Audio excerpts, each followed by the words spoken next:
Ողջույն, Ռենյուզի հատուկ թողարկման եթերում Դավիթ Գրիգորյանն է։ Ողջ գիշեր ՄԱԿ Անվտանգության խորհրդի նիստից առաջ ու դրանից հետո տարաբնույթ հեռահար միջոցներով, այդ թվում ԱԹՍ-ներով ու բալիստիկ հրթիռներով Իրանը պատասխան հարվածներ հասցրեց Իսրայելին, հույս ունենալով հավանաբար, որ Երուսաղեմին լինի, թե Թել Ավիվին հասցված վնասները կստիպեն միջազգային հանրության մեծամասամբ արևմտյան տերություններին վերջապես զսպել Բենյամին Նեթանյահուին ու դադարեցնել ագրեսիան Իրանի նկատմամբ, որքան էլ սա զավեշտալի չթվա։ Եվ մինչև կտեղեկացնեմ, թե ինչ է կատարվում կամ ինչ է կատարվել ՄԱԿ Անվտանգության խորհրդի նիստում, թարմացնեմ Իսրայելին հասցված իրանական հարվածներից հետո զոհերի ու վիրավորների վերջին տվյալները, որոնք հայտնի դարձան առավոտյան։ Առավոտյան դրությամբ առնվազն 70 վիրավոր, 2 զոհ կա Իսրայելի տարածքում, այլ աղբյուրներ հաղորդում են 4 զոհի մասին։ Տարածվում են լուսանկարներ ու տեսանյութեր Երուսաղեմից, Թել Ավիվից, Կիրիայից, որտեղ տեղակայված է Իսրայելի պաշտպանության բանակի գլխավոր հրամանատարական կետը։ Լուսանկարները ձեր էկրաններին են։ Իսրայելի քաղաքացիները գրեթե ողջ գիշեր անց են կացրել ռմբապաստարաններում, եղել են հարվածների, շչակների, ձայների ներքո ռմբապաստարաններ, իջներ ու կադրեր, հիմա եւս տեսնում եք։ Առավոտյան հաղորդվում էր, որ Թել Ավիվում առնվազն 10 շենք ամբողջությամբ քանդվել է իրանական հարվածներից։ Արկա վիզուալ տվյալներից կարելի է ենթադրել, որ համեմատ նախորդ 2024 թվականի հոկտեմբերյան հարվածներից հետո Իսրայելն այս անգամ իրանական հրթիռներից ավելի շատ վնաս է կրել, քան նախորդ նմանօրինակ էսկալացիայի ժամանակ էր։ Գիշերը Իրանը 5 ալիք հարձակում է իրականացրել, այդ թվում Թել Ավիվի եւ Երուսաղեմի վրա։ Իրանի Իսլամական հեղափոխության պահապանների կորպուսի հրամանատար Ահմադ Վահիդին հայտնել է 150 թիրախի մասին խոսված հարվածները հասցվել են նաեւ Նևատիմ եւ Օվդա ավիաբազաներին, որտեղ տեղակայված են F-35, F-16 եւ F-15 կործանիչներ, վառելիքային տանկերներ եւ տրանսպորտային ինքնաթիռներ։ Իսկ առավոտյան հայտնի դարձավ, որ Իրանը 4-րդ ալիք հրթիռներն է արձակել Իսրայելի ուղղությամբ։ Ողջ գիշեր, ինչպես իսրայելական, այնպես էլ միջազգային մամուլը Իսրայելի տարբեր քաղաքներում ուղիղ հեռարձակման ռեժիմով տեսախցիկներ էր տեղադրում, հնդածած ցուցադրելու Իրանի պատասխան հարվածները Իսրայելին։ Իդեպ Իրանն օգտագործում է ավելի մեծ դրամաչափի հրթիռներ, որոնք ավելի լուրջ վնասներ են պատճառում հարվածի պահին, ինչևէ վաղ առավոտից տարբեր աղբյուրներից մեզ էին հասնում տարբեր տվյալներ։ Մեկ խոսում էր տասնյակ, մեկ հարյուրավոր հրթիռների արձակման մասին, այս էլ այն պայմաններում, երբ դրան նախորդող ողջ օրվա ընթացքում Իսրայելը հարձակումներ էր հասցնում Իրանի հրթիռային պահեստներին ու այլ ռազմավարական նշանակության օբյեկտներին, տպավորություն ստեղծելով, թե Իրանի պաշարները ոչնչացված են, հետևապես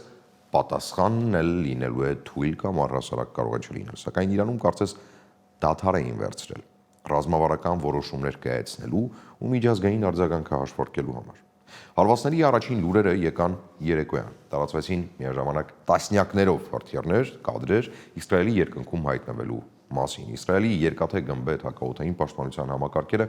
միշտ չէ, որ կարողանում էին որսալ իրանական բալիստիկ հրթիռները։ Նախորդ 2024 թվականի հոկտեմբերին հասցված հարվածների ժամանակ իսրայելական կողմը հպարտորեն պնդում էր, որ որսացել է իրանական հրթիռների ու ԱԹՍ-ների 95%-ային է, 100-ից 95 հատը խոցվել են։ Այս անգամ կադրից երևում էր, որ երկաթե գմբեթը հաստատ տասնյակներով հրթիռներ է բաց թողել։ Վաղ առավոտյան Իրանը շարունակում էր պատասխան հարվածները, լուսաբացին Իսրայելի երկնքում ֆիքսվել էին բազմաթիվ հրթիռներ ավելին, արդեն հունիսի 14-ին առավոտյան իրանական լրատվամիջոցները տեղեկություններ տարածեցին,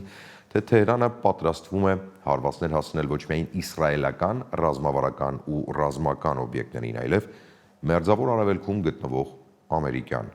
բազաներին։ Իսկ այստեղ ընդհանուր առմամբ շուրջ 20,000 զինծառայող կա։ Այստեղ տեղակայված են մեծի մասամբ ավիաբազաներ, ինչպես արաբական երկրներում, ծոցի երկրներում, այնպես էլ Իրաքի Հանրապետության տարածքում։ Իսկ արևմտյան աղբյուրները սկսեցին վերլուծել, թե ինչ հիմքով կարող է Իրանը թիրախավորել ամերիկյան բազաները։ Հայտնի է, որ ամերիկյան հոփ համակարգերը եւ USS Thomas Hunter էսմինիցը աջակցել ու աջակցում է Իսրայելին հետ մղելու Իրանի կողմից արձակված բալիստիկ հրթիռները։ Ըստ Associated Press-ի էսմինիցը միջերկրական ծովի արևմտյան մասից տեղափոխվել է արևելյան մաս, պատրաստ լինելու Սպիտակ տան հրամանով գործողությունների։ Բացի դա,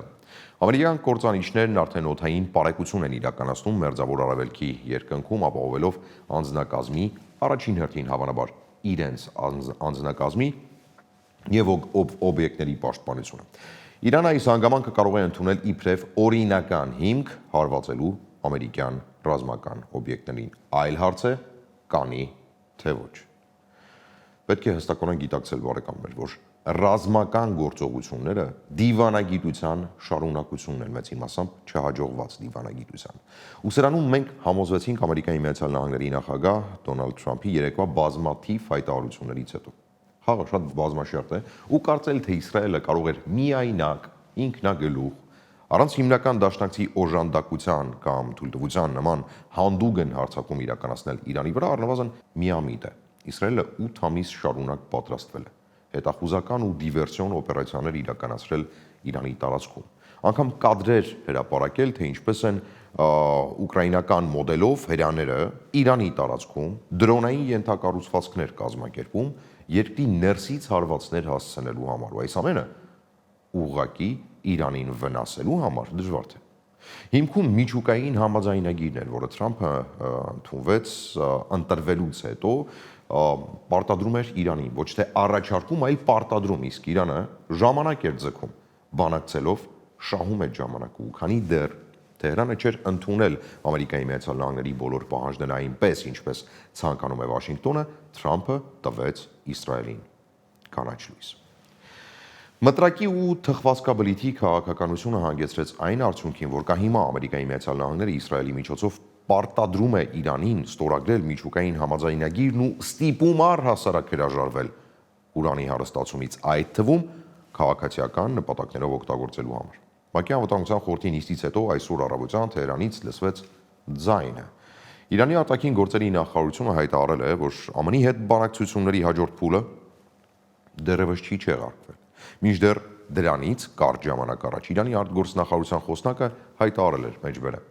Դուք չեք կարող խոսել բանակցությունների մասին եւ միևնույն ժամանակ համակարգել գործողությունները թույլ տալով հարձակվել Իրանի տարածքի վրա։ Ապա նաեւ հավելել էր, որ Թեհրանն անիմաստ է համարում շարունակել բանակցությունները Վաշինգտոնի հետ Իրանի միջուկային ծրագրի շուրջ։ Իրավիճակը փոփոխվում է ամեն րոպե ու կարծել, որ ամեն ինչ շատ միարժեք ու միանշանակ է, բնավ չարժե։ Իրանը հարվածում է իր իմիջին հասցված հարվածը մեղմացնելու համար։ Իսկ Ամերիկայի Միացյալ Նահանգները առևտուր անում ճնշման միջոցով։ Որևէ մեկը, բացի Իրանի բարձրագույն իշխանություններից, չի կարող ասել հստակ, թե քանի օրվա հեռահար պատերազմ վարելու ռեսուրս ունի այդ երկիրը։ Պատերազմը ընթանում է հիբրիդային բոլոր միջոցների կիրառմամբ։ Գործի են դրվում քարոզչությունը, դիվանագիտությունը, տեխնոլոգիաները։ Իրանը փորձում է ձգել ժամանակն ու հասնել միջուկային զենքի արտադրությանը, իսկ Ամերիկայի Միացյալ Նահանգները կասեցնել այդ ընթացքն ու պահել Իրանը մերձավոր արևելքի սահմաններում, բացառելով մասսայական ոչնչացման զենքի ստեղծումը։ ՄԱԿ անվտանգության խորհրդի վերջին արտահերթ նիստում կայացած ելույթները այս երկու քաղաքականությունների վառ արտահայտումն էին։ Իրանը ՄԱԿ-ի անվտանգության խորհրդում Իսրայելի գործողությունները կոչել է հանցավոր հարձակում, հավասարեցնելով դրանք պատերազմի հայտարարության։ Իրանի ներկայացուցիչ Ամիր Սաիդ Իրավանինը նշել է, որ հարվածների հետևանքով զոհվել է 78, վիրավորվել 320 քաղաքացի։ Նա ընդգծել է, որ եթե վնասվեն միջուկային օբյեկտները, հետևանքները կլինեն աղետալի։ Իրանցի ներկայացուցիչը հստակորեն հայտարարել է, որ Ամերիկայի Միացյալ Նահանգները ուղիղ ներգրավված է իսրայելական ագրեսիային։ Մեջբերեմ, այս հանցագործություններին օգնելով եւ նպաստելով նրանք կիսում են հետևանքների լիարժեք պատասխանատվությունը, ասել է ՄԱԿ-ում Իրանի ներկայացուցիչը։ Իր հերթին նիստին ներկա Ամերիկայի Միացյալ Նահանգների պետքարտուղարության պաշտոնյա Մքքոյ Փիթը հայտարարել է, որ Իրանի համար շատ ծանր հետևանքներ կլինեն, եթե Թեհրանը թիրախավորի Ամերիկայի Միացյալ Նահանգների քաղաքացիներին, ամերիկյան ռազմակայանները կամ ենթակառուցվածքները։ Պաշտոնյան նշել է, որ Ամերիկայի Միացյալ Նահանգները կշարունակի դիվանագիտական լուծում փնտրել, որը կապահովի, որ Իրանը երբեք չունենա միջուկային զենք ու սպառնալիք չներկայացնի կայունության համար։ Նա նաև նշել է, որ Իրանի ղեկավարության կողմից խելացի կլիներ այս անգամ բանակցել։ Բայց նրանով բանը չի ավարտվել, բարեկամներ։ ՄԱԿ-ում արևմտյան տերությունները, մեծամասամբ ՆԱՏՕ անդամ երկրները հանդես են եկել կարծես մեկ ընդհանուր դիրքորոշմամբ պաշտպանելով ամերիկյան դիրքերը։ Ուղղակի հիշեցնեմ, որ դեռ 3 Իսրայելի հարձակումների առաջին ժամերին ի պաշտպանություն Իսրայելի հանդես եկան Ֆրանսիան, ՄԱԿ անվտանգության խորհրդի մշտական անդամ միջուկային տերության նախագահը,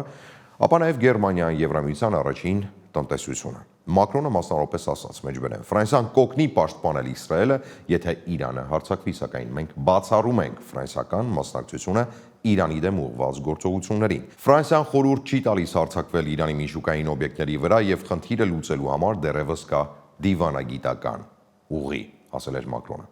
Վերադառնալով ՄԱԿ-ին խորհրդի արտահերթ նիստին, վերստին դառնանք Ամերիկայի Միացյալ Նահանգների դիրքորոշմանը։ ԱՄՆ ներկայացուցիչը հայտնել է, որ վարչակազմը նախապես տեղեկացված է եղել հարձակման մասին եւ որ հարվածներն անհրաժեշտ են եղել Իսրայելի ինքնապաշտպանության համար։ Իր հերթին ՄԱԿ-ում Իսրայելի դեսպան Դենի Դանոնը նշել է, որ հետախուզությունը հաստատել է, որ Իրանն օրերի ընթացքում կարող էր բավականաչափ տրոհված նյութ արտադրել բազմաթիվ ռումբերի համար։ Պաշտոնյան հայտնել է, որ Իրանին ուղղված հարվածներն ազգային պահպանման գործողություն էին, որոնք Իսրայելը միայնակ է ձեռնարկել, որպեսզի հավանաբար տարանջատի Ամերիկայի Միացյալ Նահանգներին եւ ոչ մի դեպքում մեղքը չթողնի Վաշինգտոնի վրա, թեպետ բոլորս հասկանում ենք, որ առանց Վաշինգտոնի Իսրայելը որևէ տեղ չէր գնա։ Մեջբերեմ Դանոնի խոսքից մի հատված։ Մենք սպասում էինք, որ դիվանագիտությունն աշխատի, հետևում էինք, թե ինչպես են բանակցությունները ձգձգվում, մինչ Իրանը կեղծ զիջումներ էր անում կամ հրաժարվում ամենահիմնարար պայմաններից։ Հիշեցնեմ ուղղակի, որ մինչև ՄԱԿ-ին խորհրդի նիստի մեկնարկն ու ելույթները Իսրայելից հայտարարությամբ հանդես եկավ Իսրայելի վարչապետ Բենյամին Նեթանյահուն, փորձելով դիմել Իրանի ժողովրդին ու ժողովրդի միջոցով զսպել կամ մեղմել Իսրայելին հասցվելիք հարվածները։ Ինքն ուղիղ խոսեց իսրայելցիների հետ, նշելով, որ հրեաներն ու իրանցիները թշնամի չեն, թշնամի է Իրանի ռեժիմը։ Լսենք Բենյամին Նեթանյահուին։ Tonight I wish to speak to you, the proud people of Iran. Այս գիշեր ես ցանկանում եմ դիմել ձեզ Իրանի հպարտ ժողովրդին։ Մենք գտնվում ենք պատմության մեջ մեծագույն ռազմական գործողություններից մեկի բարձրացող առյուծ գործողության ընթացքում։ Իսլամական ռեժիմը, որը գրեթե 50 տարի ճնշել է ձեզ, սպառնում է ոչնչացնել իմ երկիրը, Իսրայել պետությունը։ Իսրայելի ռազմական գործողության նպատակն այս սպառնալիքի վերացումն է, թե միջուկային սպառնալիքը, թե Իսրայելին ուղղված բալիստիկ հրթիռների սպառնալիքը։ Եվ մինչ մենք հասնում ենք մեր նպատակներին, մենք նաև ճանապարհ ենք հարթում, որպեսզի դուք հասնեք ձեր նպատակին՝ ազատությանը։ Վերջին 24 ժամվա ընթացքում մենք վերացրել ենք բարձրաստիճան զինվորական հրամանատարների, ավագ միջուկային գիտնականների, իսլամական ռեժիմի ամենանշանակալի հարստացման կայանը եւ նրա բալիստիկ հրթիռների զինանոցի մի զգալի մասը։ Սա դեռ ամենը չէ։ Ռեժիմը չի հասկանում, թե ինչը հարվածեց իրեն եւ չի էլ պատկերացնում, թե ինչ է դեռ սպասվում։ Իրանի եւ Իսրայելի ազգերը իսկական բարեկամներ են եղել դեռևս Կյուրոս մեծի ժամանակներից։ Եվ եկել է ժամանակը, որ դուք միավորվեք ձեր դրոշի եւ պատմական ժառանգության շուրջ, ոտքի կանգնելով ձեր ազատության համար ընդդեմ այս չար եւ բռնակալ ռեժիմի։ Այն երբեք այսքան թույլ չի եղել։ Սա ձեր հնարավորությունն է ոտքի կանգնելու եւ ձեր ձայնը լսելի դարձնելու։ Կին, կյանք, ազատություն։ Զան զենդեգի ազադի։ Ինչպես ես ասել եմ երեք եւ բազմիցս նախկինում, Իսրայելի պայքարը ձեզ հետ չէ, այն ձեզ հետ չէ Իրանի քաջ ժողովուրդ, որին մենք հարգում ենք եւ որով հիանում ենք։ Մեր պայքարը մեր ընդհանուր թշնամու մարդասպան ռեժիմի դեմ է, որը եւ ճնշում է ձեզ եւ աղքատացնում։ Իրանի քաջ ժողովուրդ, ձեր լույսը կհաղթի խավարին։ Ես ձեզ հետ եմ։ Իսրայելի ժողովուրդը ձեզ հետ է։ Բայց Բիբին միայն ուղիղ Իրանի ժողովրդին դիմելով չէր, որ սահմանափակվել էր։ Ինքը խաղի մեջ էր դրել Իրանի վերջին շահ Մոհամմադ Ռեզա Փեհլևիի որդուն Ռեզա Փեհլևին։ Շահի որդին շատ անսպասելի կոչ արեց իրանցիներին, հորդորելով զրկել գործող ռեժիմի իշխանությունից ու այն վերադարձնել ժողովրդին, հայտարարություն տարածեց եւ ըստ էության հայտ ներկայացրեց 1979 թվականի իսլամական հեղափոխությունից հետո վերադառնալ երկիր ու ստանձնել իշխանությունը, սակայն արդեն աշխարհիկ ռեժիմով, ինչպես հոր կառավարման տարիներին էր։ Փեհլևին ասաց մեջբերեմ. անխոհեմ կերպով հետամուտ լինելով միջուկային զենքի ստեղծմանը, Ալի Խամենեին եւ նրա անգործունակ ու հանցագործ ավազակները Իրանը ներքաշել են պատերազմում եւ Իրանի ժողովրդին վտանգի ենթարկել։ Նրանք են պատասխանատու,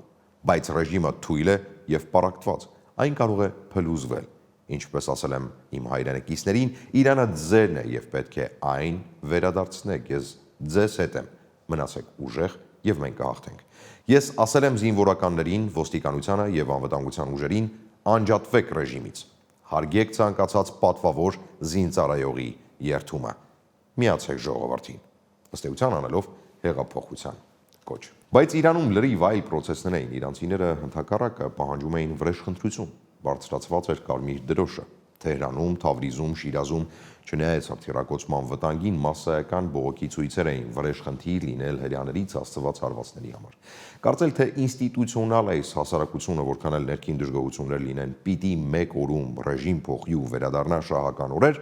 իդեպ ոչ այնքան հաճելի, դժվար է անգամ պատկերացնել, ուղղակի հիշեցնեմ, որ իսլամական հեղափոխությունը տեղի ունեցավ հենց շահի կեղեքող, ագահ ու սպառողական կառավարման պատճառով։ Երկրի էլիտան, օգտվելով նավթային բարիքներից ու դրանց զգալի մասը հանձնելով արևմտյան խոշոր կորպորացիաներին, ամբողջ ռեսուրսները կենտրոնացրել էր իր ձեռքերում։ Քաղաքներում ամեն ինչ հիասքանչ էր, շքեղ կյանք, վայելքներ, իսկ այ գյուղերում ու երկրի ծայրամասերում, որոնք աչքի էին ընկնում ավելի հոգևոր կեցվածքով, ամեն բան աղետալի էր։ Սոցիալական անհավասարությունը շահի կառավարման ժամանակ հասել էր իր գագաթնակետին, փոքրամասնությունն ուներ ամեն ինչ, իսկ մեծամասնությունը գրեթե ոչինչ։ Ու այս դժգոհության ալիքի վրա էր, որ իշխանության եկան հոգևոր այրերը, վտարված առաջնորդները։ Եկան, առաջնորդեցին, հեղափոխություն կազմակերպեցին ու շահին վտարեցին երկրից։ Ինչպես բոլոր հեղափոխությունների ժամանակ աղքատները եկան հարուստներից կարողությունները խլելու ու միմյանց մեջ բաշխելու համար։ 1979 թվականից հետո Իրանից վտարվեցին բոլոր խոշոր արևմտյան կորպորացիաները, նավթային գիգանտները։ Երկիրը փակվեց ԱՄՆ-ի ու Եվրոպայի առաջ։ Բոլոր ռազմավարական նավթագազային օբյեկտները պետականացվեցին, ազգայնականացվեցին։ Դրա հետևանքով էլ ամբողջ արևմուտքը լարվեց Իրանի դեմ։ Ծայրահեղ տրամադրված իրանական նոր իշխանությունները մի քանի ցուցադրական ակցիա իրականացրին Իրանում գտնվող ամերիկացիների դեմ։ Հարձակման ենթարկվեց Իրանում Ամերիկայի Միացյալ Նահանգների դեսպանատունը։ Դրա բոլոր այդ պահին ներսում գտնվող աշխատակիցները գերեվարվեցին։ Նրանք դարձան առևտրի առարկա ու Իրան-ամերիկյան հարաբերությունների տոտալ վատթարացման սիմվոլ։ Իդեպ 2012 թվականին նկարահանված մի հիասքանչ հոլիվուդյան ֆիլմ կա, որը փոքրի շատ է, հիմնվելով իրական պատմության վրա, ներկայացնում է, թե ինչպես Ամերիկայի Միացյալ Նահանգները հատուկ ծառայությունների միջոցով կազմակերպեց Իրանում գերության մեջ գտնվող ամերիկացի դիվանագետների ազատ արձակման օպերացիան, կոչվում է օպերացիա Argo։ Ռեժիսորն ու գլխավոր հերոսի մարմնավորողը Բեն Աֆլեկն է։ Ֆիլմը ստացել է Օսկարի 3 արձանիկ ու գեղարվեստական առումով գուցե լավն է, բայց պատմական ճշմարտությունների ներկայացման առումով տրամաբանական է, ներկայացնում է բացառապես ամերիկյան դիրքորոշումն այդ իրադարձությունների վերաբերյալ։ Դեռ 2012-ին ֆիլմի հրապարակումից հետո Թեհրանից հայտարարեցին, որ ֆիլմում միտումնավոր ստեղծվել է երկրի անիրական կերպար։ Անմիջապես դրանից հետո Թեհրանում որոշեցին դատական հայց ներկայացնել ֆիլմը նկարահանած ստուդիայի դեմ, այն անվանելով Իրանի դեմ ամերիկյան քարոզչության մի նմուշ։ Ինչևէ, վերադառնանք մեր օրեր։ Ուզում եմ, որպեսզի խնդրի ակունքներն էլ լավ հասկանանք, բարեկամներ։ Իսլամական հեղափոխությունից հետո Ամերիկայի Միացյալ Նահանգները, որն առաջինն էր Իրանին ծանոթացրել նավթամշակման առաջադեմ տեխնոլոգիաների հետ, ներդրումներ էր բերել Իրան ու զարգացրել էր իրանական նավթագազային ենթակառուցվածքները, իրականում զրկվել էր ամենից։ Խոսքը ԱՄՆ-ի զրկանքների մասին է հեղափոխականների պատճառով։ Եվ քանի որ Ամերիկայի Միացյալ Նահանգները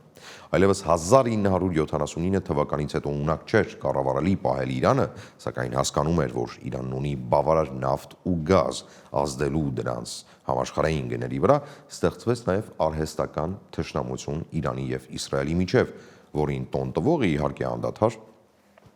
Վաշինգտոնն էր։ Այսպես երբեմնի նորմալ հարաբերություններ ունեցող Իսրայելն ու Իրանը դարձան ողերիմ թշնամիներ։ Իրանում հիմա էլ են լավ հասկանում, որ ԱՄՆ-ն է քեն քշում, որ Ամերիկայի Միացյալ Նահանգներում չեն մոռացել արևմտյան կորպորացիաները Իրանից վռնդելն ու այդ կորպորացիաների ունեցվածքը ազգայնացնելու, պետականացնելը։ Վաշինգտոնում դեռևս նախորդ դարի 80-ականներին էին հասկանում, որ եթե Իրանը զարգանա իբրև լրիվ անկախ ու սուվերեն պետություն, ապա ձեռք բերված նավթագազային ռեսուրսները վաղ թե ուշ դառնալու են Իրանի ձեռքում ողջ տարածաշրջանին տիրանալու միջոց։ Ինչպես Ադրբեջանի պարագայում է, սրանք կուտակեցին իրենց կարողությունները առաջին Արցախյան պատերազմից հետո եւ վերադարձան հաղթանակով։ Իրանն իր ռեսուրսներով ունակ էր այնքան ուժ պրոյեկտել, որ դրա հետ ստիպված էին լինելու հաշվի նստել արաբական երկրները՝ Իրաքը, Սիրիան, Լիբանանը, նույն Իսրայելը, Եգիպտոսը, վերջապես Թուրքիան։ Նման հզորացմանը խոշոր հաշվով կողմ չէր նաև Խորհրդային Միությունը, թեպետ ձեռնտու էր, որ ԱՄՆ-ն դուրս մնա Իրանից ու չօգտվի իրանական հարստություններից։ Վերջնարդյունքում Իրանը հայտնվեց տոտալ մեկուսացման մեջ ու սկսեց վարել առանց դաշնակիցների սկզբունքով քաղաքականությունը, եւ այո, ԱՄՆ-ում ճիշտ էին։ Արդյունքում Իրանն իր նավթագազային հարստություններից ստացված եկամուտները օգտագործում էր մեծ մերձավոր շարավելքի տարբեր երկրներում պրոքսի ուժեր ձևավորելու համար, Իսրայելին ճնշելով, գիտակցելով իհարկե, որ հենց Իսրայելն է նշանակված Ամերիկայի Միացյալ Նահանգների կողմից Իրանին զսպելու հիմնական գործիք։ Բացի դա, Թուրքիային Ամերիկայի Միացյալ Նահանգների կողմից եւս տրվեց սահմանափակ ազդեցություն տարածելու հնարավորություն, ընդլայնելու այդ հնարավորությունը, իհարկե կրկին Իրանին զսպելու նպատակով։ Եվ ուրեմն հիմա զարգանում է հենց այս պատմությունը։ Իրանը, գտնվելով տոտալ ճնշման տակ, հասկացել է, որ պետք է ունենալ մասսայական ոչնչացման զենք ԱՄՆ-ին դիմակայելու համար։ Գիտակցել է ու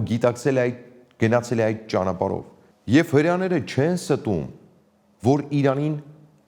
օրեր էր անհրաժեշտ ուրանն այնքան հրստացնելու համար, որ այն կդառնա ռումբի ստեղծման համար անհրաժեշտ քանակ։ Սա ըստ էության այդ օրվան չհասնելու միջոց էր։ Ըստ էության Ամերիկայի Միացյալ Նահանգների նախագահ Թրամփը հենց այդ պատճառով ընտրվելուց հետո հայտարարեց, որ ԱՄՆ-ն պատրաստ է վերսկսել բանակցություններն ու գնալ պայմանագրի ստորագրման ճանապարհով։ Բայց տարօրինակ կլիներ կարծել, որ տասնամյակներ շարունակ ատոմային ռումբ ստեղծելու ջանքեր ներդրած Թեհրանը կարող է ընդամենը մի քանի օրում հրաժարվել ծրագրից, այն էլ այդ փուլում, երբ զենքը ուր-որ է պատրաստ է, ձեռքի տակ է,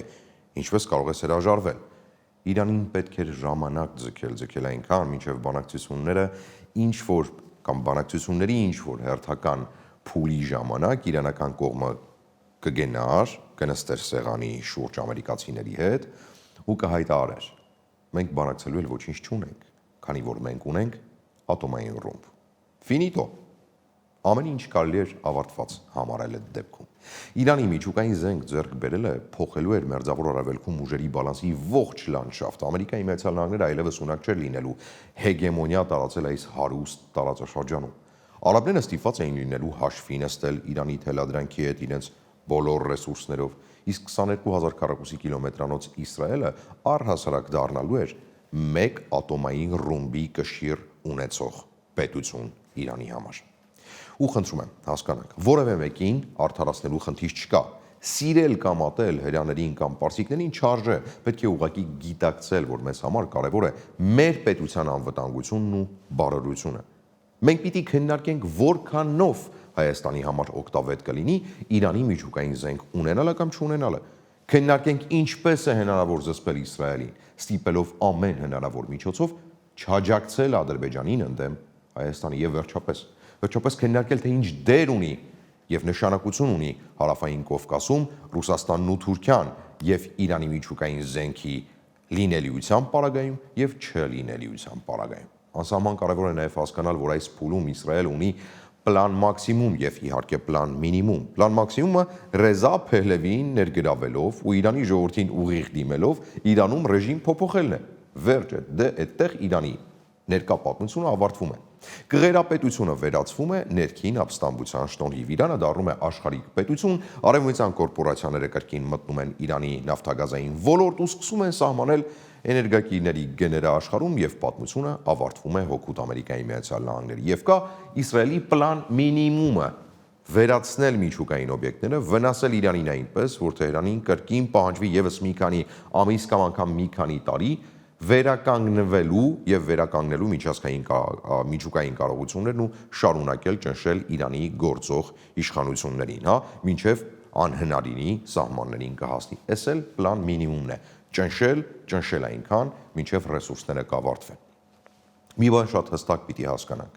որ Իրանը չի քանդվելու իբրև պետություն բարեկամներ, այն շատ ինստիտուցիոնալ է։ Իրանը չի կարող Իսրայելի անգամ նման հարվածների դեպքում ամբողջությամբ տապալվել, քանի որ 1.6 միլիոն քառակուսի կիլոմետրանոց տարածք ունեցող եւ 85 միլիոն բնակչություն ունեցող Իրանը հեշտ չէ քանդել, ել չասեմ համաշխարհային օվկիանոսին ելքը, Պարսից ծոցը, աշխարհագրական ռազմավարական դիրքը, Ամերիկայի Միացյալ Նահանգներին գրեթե հավասարազոր այլընտրանք դարձած բարեկամ Չինաստանը, գործընկերային Ռուսաստանն ու բոլոր պրոքսիները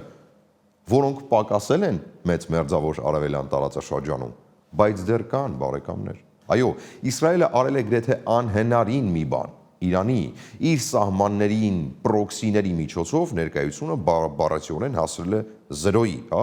Իսրայելը դուրս է նետել պրոքսիներին հարևան երկրներից։ Գազան, որտեղ Համասն էր, այլևս Իսրայելի գրեթե տոտալ վերահսկողության տակ է։ Լիբանանը, որտեղ Հեզբոլլահն էր ներկայացնում Իրանի շահերը, եւս մաքրված է։ Սիրիայում չկա Ասադը, որը Իրանի ռեժիմի հավատարիմ բարեկամն էր ու իրանական շահերի սպասարկողը։ Իրանը քաղաքական ու ռազմավարական առումներով դուրս բերեց Իսրայելի հարևան բոլոր հարակից երկրներից, պետություններից իրանական ուժերը ավելին։ Հրեաները ուղղակիորեն ձեռքերը հասցրին Թեհրան, Թավրիզ, Շիրազ, Բանդարաբաս եւ Չաբահար։ Ուրեմն չառաջնորդվենք զգացմունքներով, էմոցիաներով։ Այս պահին մենք ունենք փոքրի շատե բալանսավորված հայտարարություն Հայաստանից։ Չգնանք սիրել ատելու ճանապարհով։ Հայաստանի իշխանությունները այստեղ փորձել են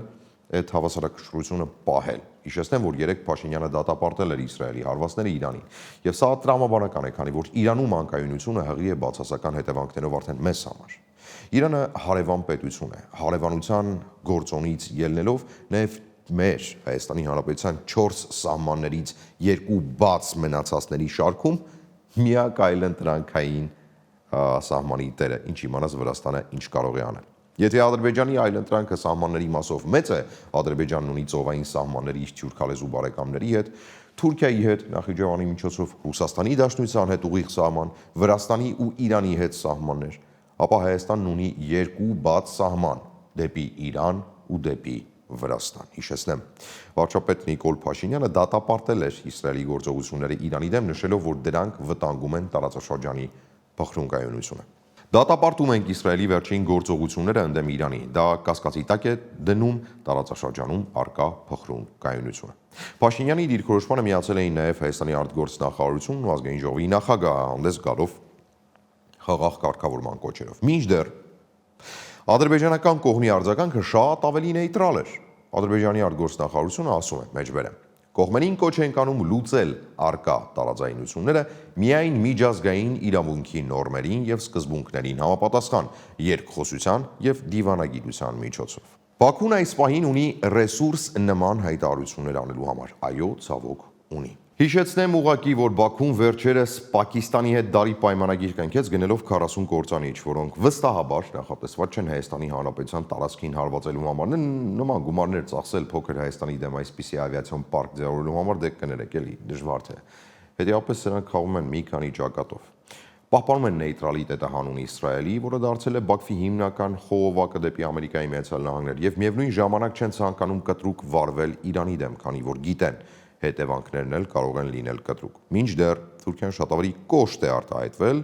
Թուրքիայի արտգործնախարարությունից 3 գրեցին, մեջբերեմ։ Այս հարձակումը, որը հստակորեն խախտում է միջազգային իրավունքը, սա դրանք է, որը ծառայում է Իսրայելի տարածաշրջանում անկայունություն ստեղծելու ռազմավարական քաղաքականությանը։ Սա էլ իր հերթին ապացուցում է, որ Թուրքիային պետք չէ ոչ Իրանի տոտալ թուլացում, քանի որ այդ դեպքում ուժեղանում է Իսրայելի դերը, ոչ էլ Իսրայելի տոտալ տապալում ու Իրանի կողմից միջուկային զենքի ձեռքբերում, քանի որ դա էլ մեծացնում է արդեն Իրանի նշանակությունը ողջ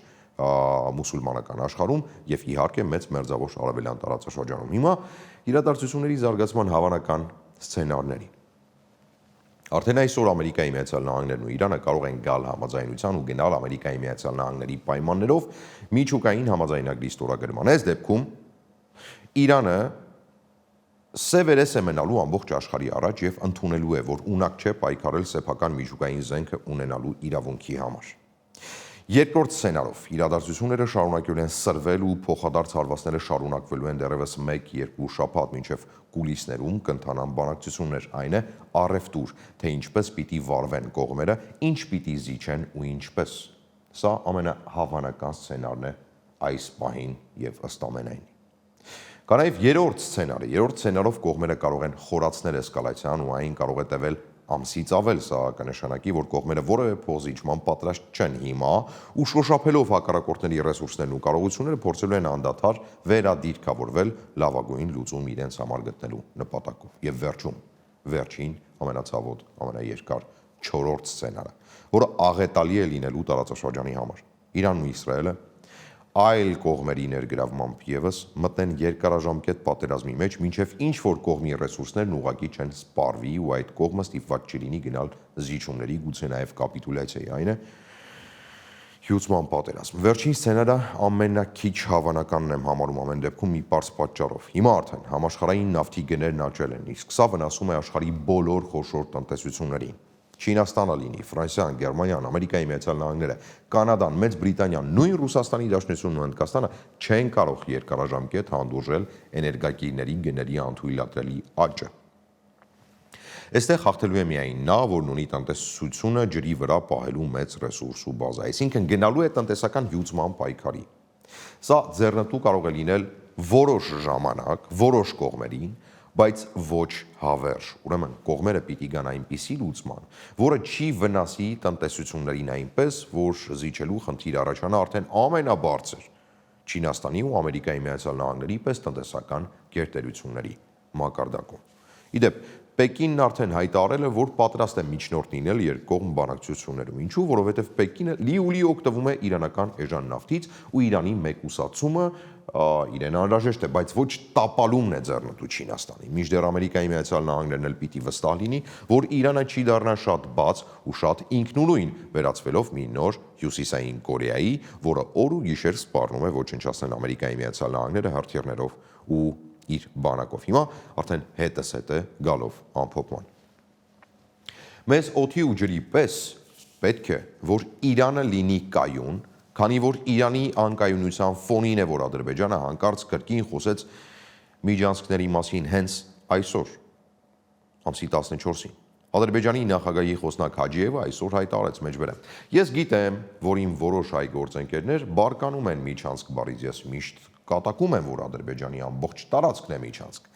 Լավ, այն անվանենք անցուղի, ասում է Հաջիևը, մենք ցանկանում ենք առաջին հերթին ունենալ կապ Նախիջևանի հետ, քանի որ 30 տարի զրկված են եղել այդ հնարավորությունից։ Իսկ այս հայտարարությունից ընդամենը օրեր առաջ, երբ դեռ Իսրայելի հարվածները չէին եղել Իրանին, Իրանի հոգևոր առաջնորդի խորհրդական Ալի Ակբար Վելայեթին էր հայտարարել, մեջբերեմ.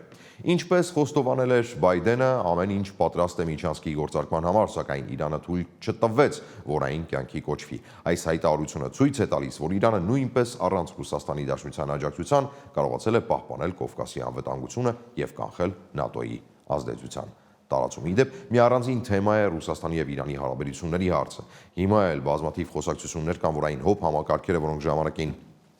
չեն գործել կասեցնելու իսրայելական հարվածները Իրանի ուղղությամբ, չեն կասեցվել, որովհետև Իրանը օգտագործել է ռուսական S-300 հակաօդային պաշտպանության համակարգեր, որոնք հեռավար կարող են անջատվել արտադրող երկրի կողմից։ Հիմա այդպես է թե ոչ, դատողությունները թողնենք արդեն ռազմական գործողություններից հետո, որովհետև Բենյամին Նեթանյահուն զրուցեց նախ Պուտինի հետ, Պուտինն էլ իր հերթին զանգարեց Թեհրան եւ դատապարտեց Իսրայելի հարվածները Իրանին։ Ժամանակն է ցույց տալու, ինչքան ամուր է ռուս-իրանական գործընկերությունը։ Ինչևէ, վերադառնալով խորհրդականի հայտարարությանը,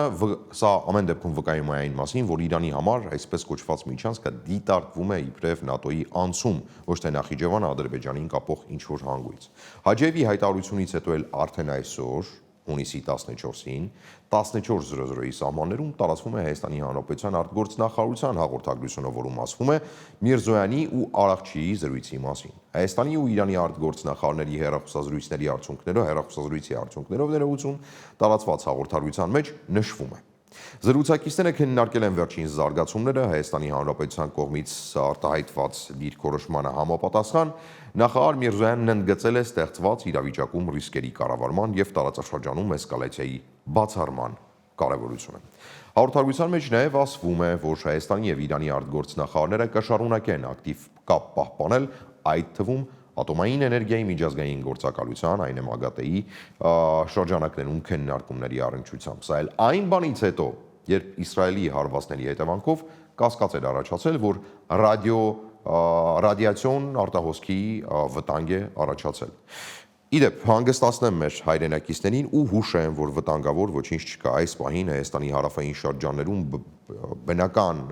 ռադիոակտիվ ֆոնի որևէ փոփոխություն չի արձանագրվել հարվածներից հետո եւ սրա մասին հայտնում է Հայաստանի միջուկային եւ ռադիացիոն անվտանգության գիտատեխնիկական կենտրոնից։ Մեջբերեմ մի դրվագ։ Իրանի միջուկային օբյեկտների ռմբակոծություններից հետո միջուկային եւ ռադիացիոն անվտանգության գիտատեխնիկական կենտրոնի մասնագետները շտաբ մեկնել են Սյունիքի մարզ դիզոմետրիկ չափումներ իրականացնելու նպատակով։ Չափումները կատարվել են մի շարք բնակավայրերում, այդ թվում Մեղրի, Ագարակ եւ Քաջարան համայնքներում։ Նշված է հայտարարության մեջ։ Իդեպ մենք մեր համակարգացիներին հարցրել ենք, ինչ են կարծում առհասարակ միջուկային վտանգի մասին, ինչ գիտեն ռադիացիայի մասին ու առհասարակ ինչպես են վերաբերվում Իրան-Իսրայել հակամարտությանը։ Լսենք նրանց կարծիքները հարցախույզի միջոցով։ Այս պատերազմը մեր պատերազմը չի։ Մենք պետք է առավելագույնս չեզոքություն պահենք։ Մեր հարևանն է, ինչքան իրանց վատ լինի, այնքան մեծ ավատ լինելու։ Դե Իրանի հետ ենք։ Լավ, Իրանի համար Իսրայելը Հիտլերն վաղ պիտի վերացներ դրանց։ Ես այդ Իսրայելին են գլխից չէի սիրում։ Հիտլերը կարգին տղա է եղել էլի, որ այդ եվրեյներին չի սիրել։ Իրանն ու ադրբեջանցիները չմոռանաք եղբայր ժողովուրդներ են։ Նրանք նույն ժողովուրդներն են։ Նրանք ուղղակի են մեկը պարսկալեզյան, մեկը թուրքալեզու, նույն ազգն է, նույն ժողովուրդը, նույն կրոնը։ Իսրայելը մեր ճշնամին է։ Իրանը ճիշտ կանի, որ սաղեց մեր ճշնամիներին վերացնի, էլի, կագրած մոմենտ է։ Իսրայելին շատ պաշտպանողներ կան այս պահին փաստորեն։ Ես կուզենայի Իրանը հաղթել։ Իսկ Իրանը ոնց որ թե արդեն բավականին թողացած է։ Իսրայելը շատ է համահանում։ Երկրից երկրի հետևից պատերազմ ալնում։ Մեզ համար դա ընդունելի չի, բայց հիմա էլ Իրանն էլ ասկսել։ Հնարավոր է եւ վատ վերջանա այս ամեն ինչը։ Քանի որ Իրանն է մեզ միշտ պատիժկա կողքից ելնում, մենք էլ Իրանին պատիժկա լինենք։ Պարսկաստանի հետ է ամբողջ կապը։ Ինչ թվում է կազդի Հայաստանը։ Եթե շատ երկարի կարծում եմ կազդի։ Շատ վատ, եթե հետագա զարգացումներ լինի, անտանելի է լինելու։ Տարբեր ձևերով կարա ազդի։ Սկսած նրանից, որ Ադրբեջանը կարա ներգրավի տնտեսական գծով եւ այլը։ Ադրբեջանը ամեն ինչից էլ օգտվում է, նա առիթ է մանգալի, որ մեկը փռշտա ինքը դրանից օգտվի։ Որ հնարավոր չի, որ Ադրբեջանը այդ մոմենտից չօգտվի։ Հիմիկվա իրավիճակով չի օգտվի, բայց չի բացառվում իրավիճակների այնպիսի փոփոխություն, որտեղ այդ պատուհանը բացվի։ Իսրայելը թուրքի նման պետություն է։ Դե Իսրայելը փոքր երկիր է, բայց շատ հզոր երկիր է, որովհետեւ ամեն հարցում Ամերիկայի հետ նա համագործակցում է։ Երկուսն էլ հզոր են։ Իրանը իր ունեցվածքով է հզոր, Իսրայելը իր թիկունքով է հզոր։ Իրանը կուլտովող չի դա։ Ամերիկայի քթիթ կբերի, համ Իսրայելի։ Որոշ մարդիկ ասում են, որ լավ են արել, որ հանկարծակի ատոմային ռումբ չունենա Իրանը։ Իսկ Իսրայելը ունի։ Այդ ինքը ունի, ուրիշը պետք է չունենա, հա։ Մարդկությունը երեք անել ենք դա կործաման շեմին, ուզում ենք Իրան ամեն կերպ ոչնչացնի ու չես հասկանում ինչի։ Հիմա ավարտելով Իրանի միջուկային ծրագրի շուրջ տարաձայնությունների կարգավորման վերաբերյալ Իրանի եւ Ամերիկայի Միացյալ Նահանգների բանակցությունների հերթական փուլը, որը նախատեսված էր հունիսի 15-ին, դեռևս չի չեղարկվել։ Նման հայտարարությամբ հանդես է եկել Իրանի արտաքին քաղաքական գերատեսչության պաշտոնական ներկայացուցիչը։ Մեջբերեմ, դեռևս հստակ չէ, թե այս հարցով մենք ինչ որոշում կընդունենք հունիսի 15-ի մասով։ Սա նշանակում է, բարեկամներ, որ Իրանը տեղ է թողնում բանակցությունների համար ու եթե քաղաքական առևտուրն այսօր կայանա, վաղը կարող են բանակցություններ սկսվել հրադադարի ռեժիմի սահմանմամբ ևս, եւ եթե կողմերը չկան համաձայնության, ամենայն հավանականությամբ բանը գնալու է նշածած երկրորդ սցենարով։ Գործողությունները շարունակվել են 1 կամ 2 շաբաթ, մինչև կողմերը կուլիսներում կգան համաձայնության։ Էսկալացիան այդ դեպքում սրվելու է, քանի որ ամեն կողմ ուժ ցուցադրելով է փորձելու հասնել բանակցային սեղանի շուրջ հաջողության։ Նույնն էր, ինչ արեցին ուկրաինացիները։ Ստամբուլում կայանալիք բանակցություններից առաջ դրոնային հարվածներ հասցրեցին Ռուսաստանի Դաշնության ռազմավարական նշանակության օդանավակայաններին։ Նույնն այստեղ է լինելու, ոչ ոք հեծանիվ չի հորինելու։ Այս պահին Իրանն էլ իր հերթին է խաղադրույքները բարձրացնում, հայտարարելով, որ Իրանը տեղեկացրել է Ամերիկայի Միացյալ Նահանգներին, Ֆրանսիային եւ Մեծ Բրիտանիային, որ պատրաստ է թիրախավորել նրանց բազաները, եթե վերջիններս աջակցեն Իսրայելին իրանական հարվածները մեղմելու հարցում։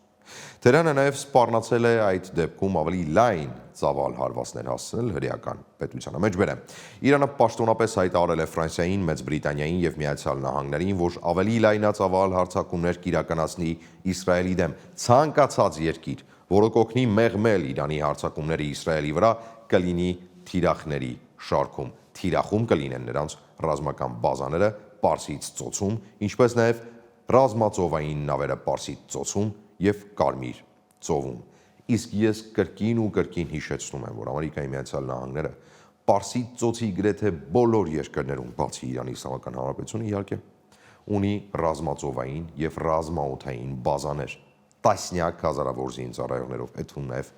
Իրանում։ Սա նաեւ ցույց է տալիս Իրանի համառության աստիճանը։ Թեհրանը չի ցանկանում զիջել գոնե թե հիմա, կրկնում եմ, երեսը փրկելու խնդիր էլ կա, բայց այդ փրկությունը նաև մարդկային կյանքեր է արժենում։ Ցերեկը հասած տեղեկություններով Իսրայելի կողմից Թեհրանի բնակելի շենքերից մեկի վրա հարձակման հետևանքով զոհվել է մոտ 60 մարդ, այդ թվում 20 երեխա։ Այս մասին հաղորդում է Al Jazeera լրատվական գործակալությունը հղում անելով Իրանի պետական հեռուստաընկերությանը, բայց սա վերջին հարվածը չի եղել, բարեկամներ։ Իսրայելն այսօր հարվածել է Քերմանշահ քաղաքում գտնվող իրանական հերթերային բազային, բայց բացի դա Իսրայելը զուգահեռ հայտարարել է Իրանում 9 միջուկային գիտնականների եւ փորձագետների ոչնչացման մասին, որոնք ներգրավված են եղել միջուկային ծրագրի մշակման մեջ, բայց սա ամբողջ ցուցակն էլ չէ, 3 էր ամենածանրը։ 3 ներկայացվել է Իսրայելի կողմից սկսված օպերացիայի հետևանքով սպանված բարձրաստիճան սպաների ու գիտնականների անունները, մի ամբողջ ցանկ։ Մեկ օրում շարքից հանվել է Իրանի գլխավոր շտաբի պետ Մոհամմադ Բաղերին, պետի օպերատիվ գծով տեղակալ Ռաբանին, Իսլամական հեղափոխության պահապանների կորպուսի հրամանատարը, ՀՕՊ կենտրոնական շտաբի պետ Ռաշիդը, Իսլամական հեղափոխության պահապանների կորպուսի օդատիեզերական ուժերի հրամանատարը, նույն կորպուսի ՀՕՊ ուժերի հրամանատարը եւ կարևորագույն միջուկային գիտնականներ, որոնք Իրանի միջուկային ծրագրի ողնաշարն էին։ Եվ ուրեմն այս պահին Իսրայելն այն կողմն է, որը հասել է իր նախանշված մինիմումին։ Իրանը դեռ երկար է վերականգնվելու, հարմարվելու ինչպես բարձրաստիճան զինվորականների մահվան հետ նրանց փոփոխելով եւ նրանց փոխարեն նորերին նշանակելով, այնպես էլ գիտնականների շարքերը համալրելով, եթե իհարկե Իրանում չի եղել այս սցենարի դեպքում պլան B ու չկան փոխարինող գիտնականներ, որոնք կարող են զբաղեցնել սպանվածների տեղը։ Իսկ մենք պիտի առավելագույն զգոն լինենք, առավելագույն շրջահայաց ու հասկանանք Իրանի թուլացումն ու անկայունությունը ուղիղ համեմատական է Հայաստանի անվտանգության հետ։ Ներքաղաքական հարցերին իհարկե կցանկանային անդրադառնալ, բայց սրանք որոշ դեպքերում ոչ այնքան հետաքրքիր ու կարևոր են, որքան հարևան Իրանում տեղի ունեցող իրադարձությունները, որոնք իրապես փոխկապակցված են մեր ազգային անվտանգության հետ, թեպետ չեմ էլ կարող բացառել, որ Հայաստանի ներքաղաքական կյանքում տեղի ունեցող որոշ իրադարձություններ կապ չունեն Հայաստանի ազգային անվտանգության հետ։ Մեր հեռուստադիտողներին պարզապես հիշեցնեմ, որ մենք եթեր ենք դուրս գալի օրը առնվազն 5 անգամ հայալեզու թողարկումներով, մեր ծառայությունները արդեն տարածվում են հայերեն, ռուսերեն, անգլերեն, ֆրանսերեն, ադրբեջաներեն եւ թուրքերեն լեզուներով եւս եւ շատ շուտով եթեր կհեռարձակվեն նաեւ արաբալեզու, չինալեզու եւ հինդի բազմալեզու լրատվական թողարկումները, որոնց դուք կարողանաք հետևել ամեն օր։ Հիշեցնեմ, որ մեր նպատակն է ձևավորել հայկական առաջին միջազգային բազմալեզու լրատվական գործակալությունը, որը Հայաստանի ձայնը լսելի կդարձնի ամբողջ աշխարհում։ Իսկ եթե ցանկանում եք աջակցել մեզ, մի մոռացեք, որ նկարագրության հատվածում եւ կցված մեկնաբանության մեջ դրված են բոլոր հղումները, թվում նաեւ բանկային հաշիվները, հիմնադրամի հաշիվները, որոնցով դուք մեզ կարող եք աջակցել եւ ավելի կայուն դարձնել այս կարևոր առանցքային ինստիտուտի աշխատանքը։ Այժմ համար այսքանը հատուկ հիմնական թողարկումը համարենք ավարտված, տաղավարում ձեզ համար աշխատեց Դավիթ Գրիգորյանը։ Իմաստություն բոլորիս։